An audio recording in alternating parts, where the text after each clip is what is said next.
இன்னைக்கு அம்மிய ஸ்கூலுக்கு அனுப்பிட்டு 2 ப்ளவுஸ் தான்ப்பா தைக்க முடிஞ்சுச்சு. இன்னைக்கு சங்கத்தோட வருமானம் ரூபாய் 300 தான். சாயந்தரம் அம்மி வந்துட்டு இன்னும் ஸ்நாக்ஸ் பண்ணல அப்படின்னா, நேந்திரப்பழம் சிப்ஸ் இருக்குது சாப்பிடு அப்படின்னே அதுவும் பத்தல அப்படின்னா, சரி ஹார்லிக்ஸாவது கொஞ்சம் சாப்பிட்டுக்கிட்டு இரு, நான் ஏதாவது பண்ணுறேன் அப்படின்ட்டு ஹார்லிக்ஸை கொட்டி கொடுத்துட்டு, என் தம்பி ஒய்ஃப் இந்த நம்ம தானியங்களையும் போட்டு ஏதோ ஒரு மாவு அரைச்சி கொடுத்துருந்தா, அது வேணாம் தம்பி களி கூழ் மாதிரி இருந்தால் சாப்பிட மாட்டான் அப்படின்னதுக்கு, சின்ன ஸ்பூனில் ஒரு ஸ்பூன் போட்டு தண்ணி மாதிரி காய்ச்சி காலையில் காஃபி டீக்கு பதிலாக நீங்கள் குடிங்கக்கா அப்படின்னு சொல்லி கொடுத்துருந்தா, நானும் கொண்டு வந்து ரொம்ப நாள் ஆச்சு, இன்னைக்கு தான் ஞாபகம் வந்துச்சு.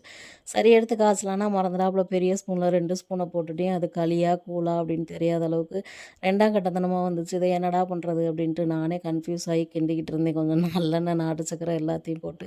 அதுக்கப்புறமா ஒரு வழியாக வந்துட்டு எடுத்தா எனக்கு டேஸ்ட்டு பிடிச்சிருந்துச்சு. ஆனால் அம்மிக்கு தான் சுத்தமாகவே பிடிக்காது. இருந்தாலும் இந்த 6 மாத குழந்தைக்கு செர்லாக்லாம் ஊட்டுவாங்கள்ல, அது மாதிரி வந்துட்டு கெஞ்சி கெஞ்சி ஊட்டிகிட்டு இருந்தேன். ஏதோ ஒரு சத்தான ஆகாரம் வயிற்றுக்குள்ளே அனுப்பியாச்சு அப்படின்னு ஒரு நிம்மதி ஆயிடுச்சு.